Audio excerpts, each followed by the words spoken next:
Hey, One Mediator Media here. So much to talk about today, from fires, guns, to defecation. Yes, defecation. Believe it or not. Don't forget to like, subscribe, hit the button, hit the bell, get yourself on there, and let's begin. Let's get moving. Let's go. According to court papers, Monique Kraft, Sean Green, also known as Lorenzo Rulli, and Kenneth McDowell are facing charges after this exchange with diners outside of Siena Mercado on Penn Avenue and a clash with a manager inside the McDonald's on Liberty Avenue. Pittsburgh police say during the civil Saturday protest on September 5th, McDowell. So, are you guys catching some of this? So, one of the issues I have here is the wordplay. Okay, so we have different words where they're saying, peaceful. They're saying a civil gathering, a civil protest, civil. Just be mindful of that, how they're manipulating things here. Just keep an eye out. McDowell, also known as Kenny West, used a megaphone to scream obscenities at patrons outside Siena Mercado. He's accused of having an altercation with a McDonald's employee earlier in the protest. Investigators say Green yelled obscenities toward diners and raised his middle finger toward an elderly couple. He allegedly yelled toward other patrons inside while pounding a table, causing a glass to fall and shatter. At this point, police say Kraft drinks the beer of the elderly couple. Kraft has told KDKA the couple gave her permission. The court papers say the couple did not. In another incident outside the restaurant, police say McDowell was shouting at a Okay, look at that. Okay, watch these people right here that are going by. And so this guy just got smacked in the head. There was something going on. I'm not sure what the exchange was. I'm assuming this guy didn't much appreciate being hit, somebody yelling in his ears, and he just probably said something, got smacked in the head. But pay close attention to the guy who's on the bike or walking the bike there, and the guy that's coming up next, and they try to associate the two. a bicyclist and hit him with his megaphone. After the bicyclist swatted it away, a protester is accused of hitting that bicyclist in the head with a skateboard. Kraft says the bicyclist allegedly started the altercation with protesters. A witness tells police. Okay, so then we see a picture there, another section here, where this guy's now fighting with this other guy. So they're saying that apparently the biker began this issue. They show this video of this younger looking guy who was fighting with him and try to associate the two to make, I guess, a falsehood true. I'm not really sure. I don't know. It's just interesting to me how they manipulate things here. Keep watching. Green and McDowell came over to them after this and started harassing her, allegedly saying remarks about her looks and how she appeared to be in an interracial relationship with the male she was with. Green is facing disorderly conduct, conspiracy, criminal mischief, and simple trespasser charges. McDowell faces charges of conspiracy, harassment, 2 counts of disorderly conduct, and possessing an instrument of crime. And Kraft is facing charges of theft, conspiracy, and simple trespasser. Our next story is regarding these wildfires that are happening all over the place in California and apparently elsewhere as well. So there was a man charged with arson in connection to Oregon wildfire. And so this guy here, apparently it says Salem, Oregon. An Oregon man was charged with arson in connection to a raging wildfire that destroyed hundreds of homes, and one of the blazes gripping the West Coast with death and devastation. Michael Jared Bakella, 41, was jailed on 2 charges of arson, 15 counts of criminal mischief, and 14 counts of reckless endangering for a fire that was set Tuesday in the Phoenix area in South Oregon. So there's been many reports of people that have been caught doing this, or that have been associated with it, or at least have allegedly been involved. They're downplaying it at the same time. There are reports saying that no, that's not the case. Like, for example, here it says FBI Portland and local law enforcement agencies have been receiving reports that extremists are responsible for setting wildfires in Oregon.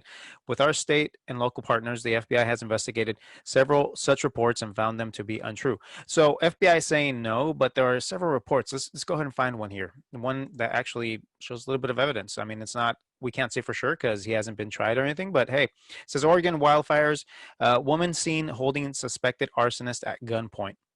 And so when we scroll down, I'm not showing you the video. Obviously, I want this to be YouTube friendly, of course. And so this guy here, he was caught up. This lady found him. He was on her property, and he had on him some matches. And so when she confronted him, I mean, he was on her property, had no business there, and seemed kind of up to no good. She stopped him and said, "Hey, what are you up to?" Noticed that he had matches, and with those matches, she asked him, "What are you doing with them?" And so his response is, "Well, I was going to smoke." "Okay, well, let me see your cigarettes." "I don't have any." "Oh, okay. In that case, get on the ground." And she kept him there until the cops showed up. So, interesting story here. A lot of stuff happening. These fires, kind of, yes, you can call it fire season. It's summertime. It's hot in some places, not so hot elsewhere. But at the same time, there's been several instances where we've seen people who have been involved in possible arson, and also I know they found some projectiles that people launched and had exploded that caused a fire as well. So there's evidence out there that these were actually initiated by certain groups, and people are thinking it's Antifa. So on to our next story here. It says Trump rally agrees to an extra debate with Biden if Joe Rogan is the moderator. Okay, so Joe Rogan hit up Trump. He went up to Trump and said, "Hey, I will moderate this. I want to have a 4 hour debate between you and Biden, so there's no bias." And we know, I mean, anybody who watches Joe Rogan, I'm not a huge fan of him, but I do enjoy some of the stuff he does and some of the guests that he has on his show. He has some interesting topics on there sometimes. I don't like the language. I don't like some of what he promotes, in terms of drug use and stuff. But you know what? He does have some stuff on there that's interesting at times. So it says President Donald Trump has welcomed an extra debate with the Democratic nominee Joe Biden, tweeting Monday that he's in favor of an extracurricular contest moderated by the podcast host and UFC commentator Joe Rogan. And so, as of now, Biden hasn't responded to this. Probably not taking it seriously. I mean, to one extent, I can see. Probably doesn't have to. It is something probably more for fun. But Joe Rogan, I mean, hey, he might ask some interesting questions. He seems to.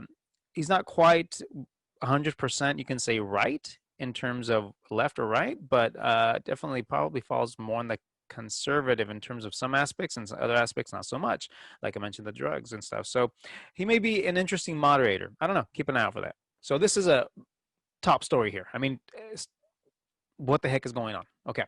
So Netflix put on this movie, and I'm sure you've all heard of it, Cuties. Okay.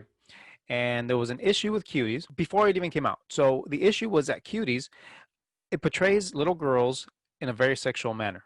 Okay. That's a problem. That's a major problem. Whether you have kids or not, that is a problem. I don't like that. I don't care to see this thing, and let's just kind of get into it and see here. I'm not going to show you anything. I'm just going to talk about it. I really don't want to see it any further than I already have. In terms of pictures that people posted and stuff. It's just not cool. Again, Netflix stock dropping amid Cuties controversy. Praise the Lord.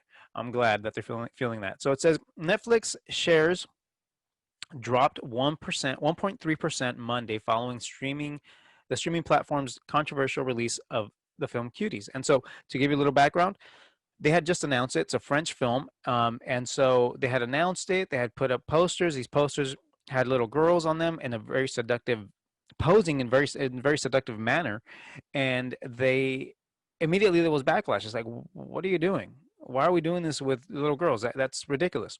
Well, apparently it's worse. Once you actually watch it, it's ridiculous. And so here they are, and and we'll get into that right now. Let's get into that right now. Okay, this one says Cutie sparks a firestorm again after Netflix release, and so it kind of goes into some of the background, and I'm not going to get too much into it. I really don't care, to be honest. I don't care what your reason is to try to portray little girls in a sexual manner. I really don't care. That's not my interest. As soon as you do that, you've lost me. I don't care. Just go away and take your stuff, your junk down, please. So it says here, it says the more sexualized a woman. This is the writer of this film. The more sexualized a woman appears on social media, the more girls will perceive her as successful. Miss and here's it's French. Ducero said. I don't know if I said that right, but hey. And so ultimately, she was a little girl. She saw some things. It made her think, and therefore it made her kind of perceive how, as a little girl, things should be. And so she feels that it answers questions that little girls have. Okay. And there's some people that are defending this in terms of it shows little girls and answers some questions. Again, you can answer questions without having to go that route, and I really don't care for that. I just don't care what you have to say. It says children just imitate what they see to achieve the same result without understanding the meaning, she said. And yeah, it's dangerous. Yeah, very dangerous. Let's get into why in a little bit. IMDb, Parents Guide, rates the film Sex and Nudity as severe. Several scenes show young girls dancing suggestively in short outfits. Okay, it's not just like little dances. I mean, it's like, again, little things that people have posted. I'm just like, I don't want to see anymore. It's sick. Get that stuff out of here. And so, And this is just part of that normalization issue that we're having right now. It's absurd. And so somebody that chimed in, Senator Ted Cruz, Republican of Texas, sent a letter to Attorney General William P. Barr on Friday asking the Justice Department to investigate whether Netflix, the company's executives, or the filmmakers violated federal laws against the production and distribution of child pornography. That's what this pretty much is. I just, yeah, nothing to say there. Like any parent, I find at Netflix decision to peddle child pornography disgusting, Mr. Cotton said on Twitter on Saturday, and it's criminal. It is. But like many of the film's detractors, Mr. Cruz has not seen Cuties, according to spokesman. Good for him. And I don't want to see it either, and I'm not going to. I will be joining this group that will be canceling my Netflix ASAP. I don't. There's been several things on there where I'm like, really, Netflix? Really? But this pretty much just broke the camel's back. Representative Tulsi Gabbard of Hawaii, a former Democrat, and again, this is bipartisan. People from all over the place. You know, these centrists, moderates, and people on the right are just disgusted by this. And so, presidential candidate at one point said on Twitter on Friday that the film will certainly whet the appetite of pedophiles and help fuel the child sex trafficking trade. And that's an issue that we're really dealing with big time right now. Netflix, you are now complicit, Miss Gabbard wrote. What's interesting here? I heard this report on YouTube. Okay, sometimes I'll listen to Tim Cass or Tim Pool, and he actually covered this. I believe it was him who covered it. And so here's a movie. It says movie caused Netflix to lose $9 billion in one day. So when you type this in on Google, you'd expect CNN, even Fox News, any of these mainstream media providers, and there's nothing there, at least not that I see. I didn't look much further in the first page, but I would imagine they'd be first. That's what comes up first when I look up headlines. That's what comes up first when I look up any particular story. And I'm looking at various news outlets that really never heard of. Why? Because no one else is covering it. So it causes Netflix to lose $9 billion in one day. One day. Good job, guys. Keep it up. Get this thing out of here. Cut them out. You know, this cancel. I'm not for cancel culture, but in this case, cancel. That's what. Hey, that's what it's called, right? You go, you subscribe, and then you cancel. Subscribe to this channel, cancel theirs. So we go on to Biden pushes gun control less than 24 hours after attempted assassination on deputies. Okay. So by now we've all heard, I'm not showing you the video again. YouTube will not probably allow me to, but you've all heard that there were two sheriffs that were gunned down in Los Angeles. This was over the weekend. Here's a picture of the guy running away. And so this guy, he shot them point blank, ran, and here we are. And so soon after that, Biden pushes gun control less than 24 hours, according to Fox News, after attempted assassination on deputies. So let's right away use this as an opportunity to attack the Second Amendment right of people. Interesting. Now, I really doubt this guy obtained this gun legally. If he did, no, I'm not even going to go there. He didn't. It just, come on. If you're going to shoot somebody point blank, actually try to murder two people, you didn't acquire that legally. It's just it's not the way it works. Let me go on to this other article here. So The Hill, Palvich here, a reporter here, it's Katie Palvich. It's an opinion piece, and she pretty much lays it out and says, Biden is still out of touch on gun control. Completely agree here. And so according to the National Shooting Sports Foundation, 2020 is on pace to be the record-breaking year for gun sales.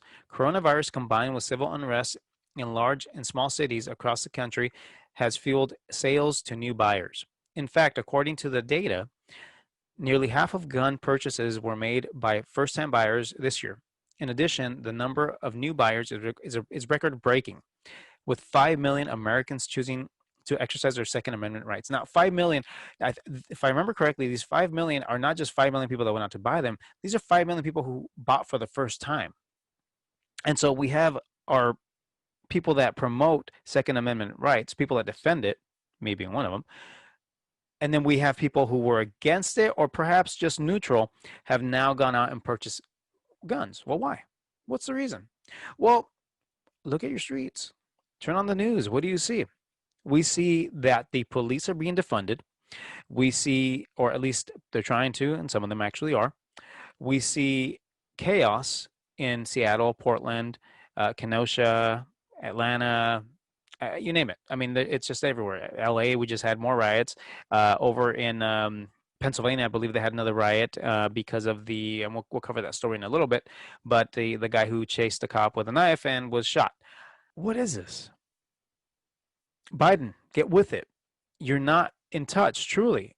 You are trying to take away people's right to protect themselves. You're in agreement with people attacking, burning, destruction. You call it peaceful protest. It's not. And those that are peaceful, it's not being portrayed as such. I know that not every single person out there are doing these things, but the fact that it's happening on everybody's watch, whether it's a mayor, a governor, the presidential nominee right now, the Biden who's the candidate right now, or the people who are on the street themselves and participate in this. Again, I've said this before. If there's chaos and you're there peacefully, remove yourself. That's what I would do at least. Remove yourself knowing that this is going south. And that way, when the feds or whoever is there comes in, they take up those who should be taken up. And we'll get into a little bit of that because some people are being taken up right now. And that's a good thing, I suppose. So real quick, here's this story about Mueller and team members wiped cell phones. I'm not going to get too much into it. I'm waiting to hear more. In the past few days, this came out back in September 12th. Okay, so about 4 days ago, 4 days ago, the story came out. So we had several 25 government issued phones used by members of the special counsel's team that were wiped. They were wiped completely because they all had trouble getting into their phones and decided to wipe them because they could not get into them. That's a problem. Perhaps one, perhaps two, perhaps even up to five. 25 people, because they could not access their passwords, decided to erase all their content on their phones during all of these investigations that are going on. Yeah, it sounds a lot like something I heard about 60,000 emails, or I forget the exact amount, back during the first election. What is this? What is going on? People, I'm sorry, people need to be held accountable. I know if I did something as reckless as this in my own job, I would probably not only lose my job, but have a lot to explain to a judge. And that's pretty much all I'm saying. As of from 4 days ago when this came out, there's not much more coverage on this. Why? It's probably trying to be swept under the rug. It really shouldn't. This is ridiculous and it should not be happening. Okay, so here's the story. All right, so it's something I like throwing a little comical thing here and there. May not be comical to Nancy Pelosi, but it's a little bit absurd.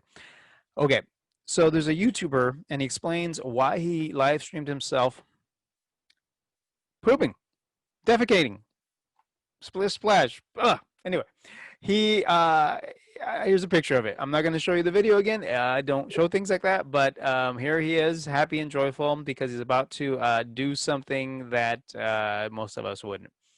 So this guy's homeless. You know, he's been homeless for 6 years, and according to him, he's been having trouble finding a place to go because as a homeless person, he just doesn't feel supported. There's not many facilities available, and because of COVID, everything's closed, so he has really nowhere to go. And so he just wanted to make it clear to Pelosi that he's not in a good state right now. So it says, as a result, Saturday's live stream video titled Poopalosi began a protest against a lack of resources for people living on the streets, while people in power, such as Pelosi, are able to get haircuts and live their daily lives fairly unchanged. In the video, his name's Mando, can be seen wandering the streets of San Francisco in search of Pelosi's home. Once there, he sets up a camera across the street and stands in what appears to be in Pelosi's driveway for several minutes. Eventually, he salutes his viewers before squatting down to relieve himself on the pavement. Okay. So he told the Post that The act is not something I'm particularly proud of. So he did feel, afterwards he felt bad about doing it, especially when he got a lot of backlash. Cops came after him, so on and so forth. He just wanted to make a quick statement. He thought it was funny.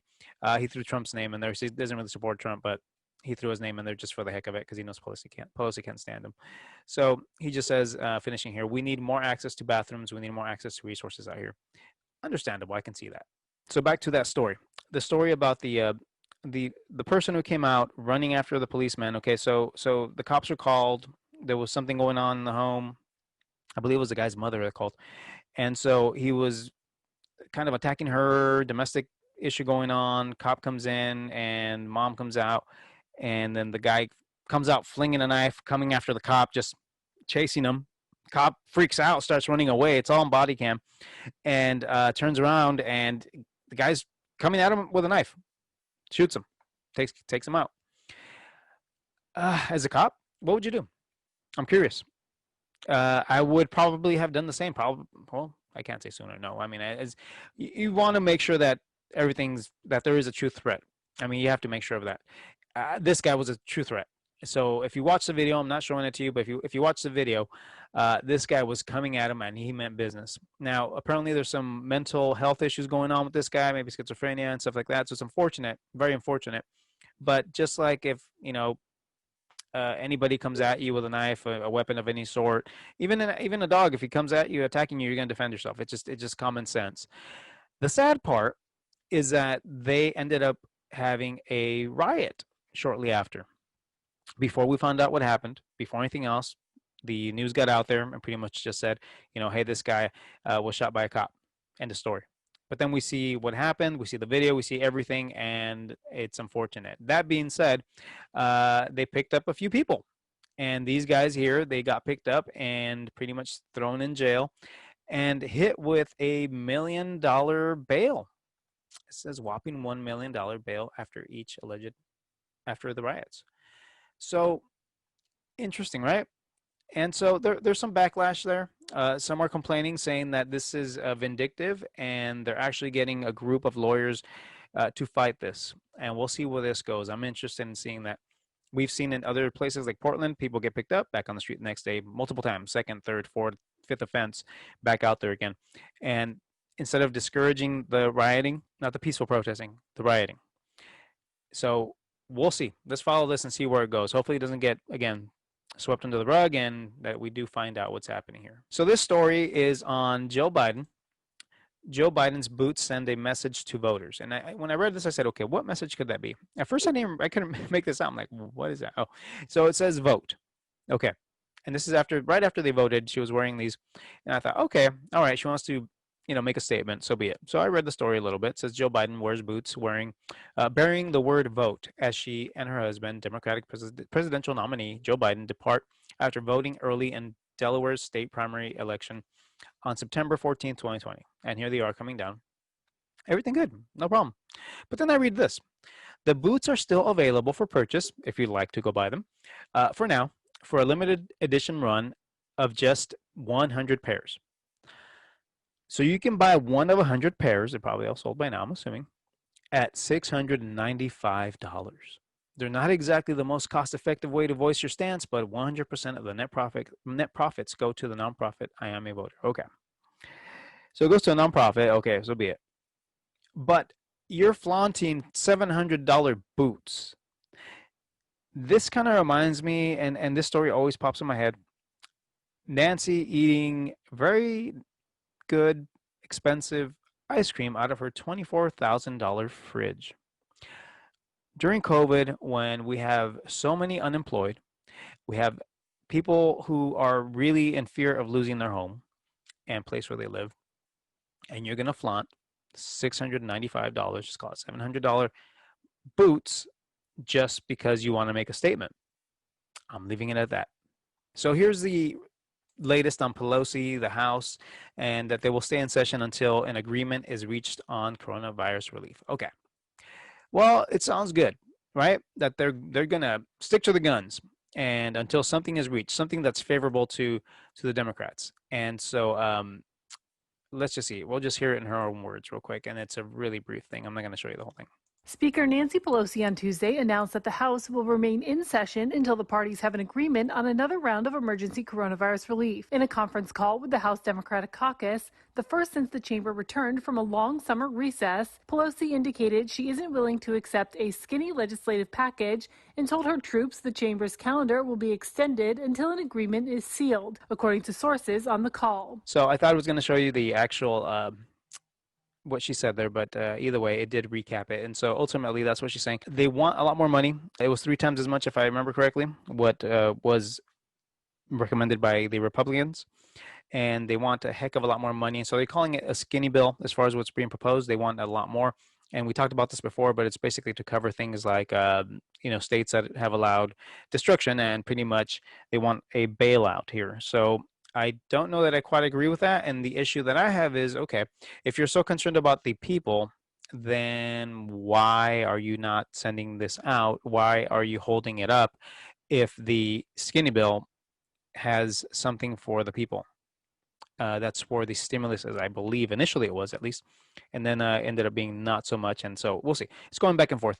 Not sure where it's going to go. I don't foresee them stalling too long. We'll see. We'll see what happens. And here's Alexandria Ocasio-Cortez says Democrats should look past the sugar high of another $1,200 stimulus check and urges them to hold out for a bigger package that includes state aid health funding. And so here AOC is pretty much backing Nancy Pelosi and saying, nope, let's just hold out. That $1,200, who needs it? It's a little sugar high. Really? I think some people can use it. And you're just going to sit here and look pretty till somebody says otherwise. So somebody gives you more money. And again, that money, it's not directly to the people. And it's really, my opinion, more due to mismanagement and not good. And so here, Biden assembles legal team ahead of potential court challenges after 2020 election. And so I'm not going to go too much into depth, but ultimately that pretty much tells you what they're thinking. Biden's pretty much preparing, thinking that if he were to win, that Trump would not want to leave office. And so he's assembling a team already. The issue here is, okay, so we have multiple fires that are going to erupt. And I'm curious to know which way it's going to go. I don't know.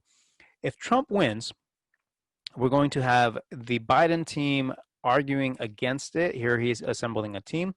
We're going to have probably protests on the street. And a few people have come out and said that already too, and got backlash for it.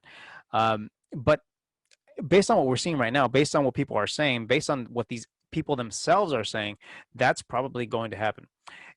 If Biden wins, Trump said, well, he said both things. At some point, he pretty much would go with it. He's going to go home and just kind of relax because, hey, if that's what you guys want, that's what you want. It's ultimately what he's saying. Or he's actually going to fight it and not remove himself, I guess, not concede. And so the other thing, too, is I'm curious what the other side would do. So far, we've seen the far left, the progressive side, react in such a manner, but I'm curious to see what the other side, that what they call that silent majority, what they're going to do. I'm curious. I don't know. We've seen some already with some of these huge caravans and things like that, but it's still been kind of quiet on the other side. With that whole shooting in Kenosha and all that. There's been little tidbits, but nothing huge. So I don't know. People, there's a reason why 5 million people are buying weapons right now, and why. Again, I'm not calling for that. I'm not saying any of that. All I'm saying is things are getting crazy. Hide your kids, hide your wife, right? So just no. All right, guys, that concludes our show for today. Again, like, subscribe, comment down below, anything you want, ask questions, so on and so forth. Let me know, and keep an eye out again for our channel that's coming up. It'll be kind of an offshoot off this, so it'll be One Mediator Cross-Examine, where we take biblical concepts, ideas, and apply them to these crazy things that are happening right now. The world is going nuts. Don't go nuts with it. Stay with us. Keep following, and subscribe, and just hang in there. All right, guys. Good job. Thank you, and we'll see you later.